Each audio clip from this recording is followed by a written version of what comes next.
നമ്മൾ ദിവസേന കടന്നു പോകുന്ന പല വഴികളുണ്ട്. പക്ഷേ ചില വഴികൾ ചരിത്രവും ഭയവും ഒരുമിച്ച് ഒളിപ്പിച്ചിരിക്കും. ഇന്ന് ഞാൻ നിങ്ങളോട് പറയാൻ പോകുന്നത് തിരുവനന്തപുരം ജില്ലയിലെ സുമതി വളവെന്ന സ്ഥലവുമായി ബന്ധപ്പെട്ട ഒരു ദുരൂഹമായ കഥയാണ്. ഈ വീഡിയോയിൽ പറയുന്ന കഥ യഥാർത്ഥ സംഭവങ്ങളും നാട്ടുകാരുടെ വിശ്വാസങ്ങളും അടിസ്ഥാനമാക്കിയതാണ്. ഇതിൽ പറയുന്ന സംഭവങ്ങൾ ശാസ്ത്രീയമായി തെളിയിക്കപ്പെട്ടവയല്ല. ഇതൊരു സ്റ്റോറി ടെല്ലിംഗ് ഫോർമാറ്റിൽ നിങ്ങൾക്ക് മുന്നിൽ അവതരിപ്പിക്കുന്നതാണ്. ഇനി നമുക്ക് ആ കഥയിലേക്ക് കിടക്കാം. തിരുവനന്തപുരം ജില്ലയിൽ പാലോട് കല്ലാർ റോഡിലൂടെ ഒരിക്കലെങ്കിലും യാത്ര ചെയ്തവർക്കറിയാം, അവിടെ ഒരു പ്രത്യേക വളവുണ്ട്. വളഞ്ഞു കിടക്കുന്ന കാട് ചുറ്റിപ്പറ്റിയ മഞ്ഞ് നിറഞ്ഞ ഒരു വഴി. അതിൻ്റെ പേര് സുമതി വളവ്. പകൽ സമയത്ത് ആ വഴി കാണുമ്പോൾ അതൊരു സുന്ദരമായ മലമ്പാത പോലെ തോന്നും. ചുറ്റും പച്ചപ്പും പക്ഷികളുടെ ശബ്ദവും തണുത്ത കാറ്റും. പക്ഷേ രാത്രിയായാൽ, പ്രത്യേകിച്ച് 12 മണി കഴിഞ്ഞാൽ, അതേ വഴിക്ക് ഒരു ഭീകരമായ നിശബ്ദത പടരും.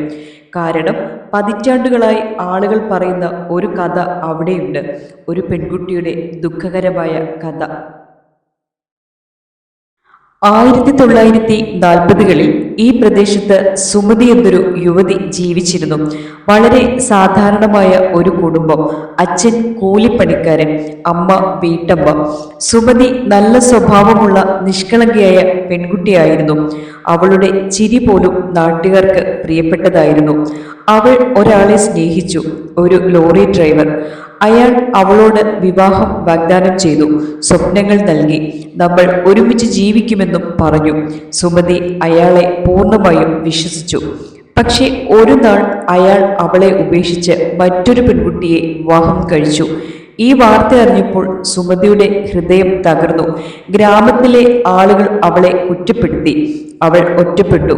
വീട്ടുകാരും അവളെ മനസ്സിലാക്കാതെ പോയി. അവൾ ഒറ്റയ്ക്ക് കരഞ്ഞു, ആരോടും പറയാതെ.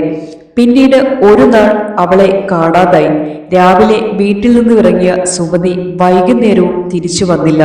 വീട്ടുകാർ അന്വേഷിച്ചു, നാട്ടുകാർ അന്വേഷിച്ചു, പോലീസ് കേസെടുത്തു. 3-ാം ദിവസം ആ വളവിനടുത്തുള്ള കാട്ടിൽ നിന്ന് സുമതിയുടെ മൃതദേഹം കണ്ടെത്തി. മരണം ദുരൂഹമായിരുന്നു. ആത്മഹത്യയാണോ കൊലപാതകമാണോ ആരും ഉറപ്പിച്ചു പറഞ്ഞില്ല. കേസ് പതിയെ ക്ലോസ് ചെയ്തു. പക്ഷെ അവളുടെ മരണം അവിടെ അവസാനിച്ചില്ല. അതിനുശേഷം ആ വഴിയിൽ വിചിത്ര സംഭവങ്ങൾ അരങ്ങേറി. ആദ്യം ആ വഴി പോയ ഒരു ബസ് ഡ്രൈവർ പറഞ്ഞു, യാത്ര ചെയ്യുമ്പോൾ റോഡരികിൽ വെളുത്ത സാരിയിട്ട ഒരു സ്ത്രീ നിന്നു. ഞാൻ ബ്രേക്ക് പിടിച്ചു. പിന്നെ അവൾ അപ്രത്യക്ഷമായി. പിന്നെ ഒരു ടാക്സി ഡ്രൈവർ. എൻ്റെ പിന്നിലത്തെ സീറ്റിൽ ആരോ ഇരിക്കുന്ന പോലെ തോന്നി. തിരിഞ്ഞു നോക്കിയപ്പോൾ ആരുമില്ല. ഇങ്ങനെ ഓരോരുത്തരുടെയും അനുഭവങ്ങൾ പുറത്തു വന്നു. കാലം പോയതോടെ സുമതി വളവ് ഭയത്തിൻ്റെ പേരായി മാറി. ചില രാത്രികളിൽ വാഹനം പെട്ടെന്ന് ഓഫാവും, ചിലപ്പോൾ ലൈറ്റ് കെടുത്തും, ചിലപ്പോൾ മൊബൈൽ സിഗ്നൽ പോകും. ഡ്രൈവർമാർ പറയുന്നു, അവൾ നമ്മളെ നോക്കി നിൽക്കും. 2012 അരുൺ എന്ന യുവാവ് ഈ കഥകൾ കേട്ട് അവിടെ പോയി വീഡിയോ എടുക്കാൻ തീരുമാനിച്ചു. ഇതൊക്കെ ഫേക്കാണെന്ന് അയാൾ കരുതി. രാത്രി 12:30 ക്യാമറ ഓണായി. ബൈക്ക് സ്ലോലി നീങ്ങി. പെട്ടെന്ന് എഞ്ചിൻ ഓഫായി. അരുൺ ഇറങ്ങി നോക്കി. അപ്പോൾ ദൂരത്ത് ഒരു സ്ത്രീ, വെളുത്ത സാരി, തല താഴ്ത്തി. അവൻ വിളിച്ചു, ആരാണ് നിങ്ങൾ? മറുപടിയില്ല. നിമിഷങ്ങൾക്കുള്ളിൽ അവൾ അപ്രത്യക്ഷമായി. പിന്നീട് വീട്ടിലെത്തിയപ്പോൾ അയാൾ വീഡിയോ പരിശോധിച്ചു. അയാളുടെ പിന്നിൽ ഒരു നിഴൽ, ഒരു സ്ത്രീ ക്യാമറയിലേക്ക് നോക്കി പുഞ്ചിരിക്കുന്നു. അരുൺ ആ വീഡിയോ യൂട്യൂബിലിട്ടു. അത് വൈറലായി. അതിനുശേഷം ആളുകൾ വീണ്ടും അവിടെ പോയി. ചിലർ കണ്ടു, ചിലർ ഒന്നും കണ്ടില്ല. പക്ഷേ വിദഗ്ധർ പറയുന്നത് മഞ്ഞും ഭയവും ചേർന്നാൽ ബ്രെയിൻ ഇല്യൂഷൻ ഉണ്ടാക്കും. പക്ഷേ നാട്ടുകാർ പറയുന്നു, അവൾ ഇന്നും ഇവിടെയുണ്ട്. ഇന്നും മഴയുള്ള രാത്രികളിൽ മഞ്ഞ് നിറഞ്ഞ വഴിയിൽ ഒറ്റയ്ക്ക് യാത്ര ചെയ്യുന്നവർ പിന്നിൽ ആരോ നടക്കുന്നത് പോലെ തോന്നും. കാതിൽ ഒരു ശബ്ദം, എന്നെ മറക്കരുത്. പിന്നെ ഒരു തണുത്ത കാറ്റ്, നിശബ്ദത. വണ്ടി വീണ്ടും മുന്നോട്ട്. പക്ഷെ ആ യാത്ര ജീവിതം മുഴുവൻ മറക്കാനാവില്ല.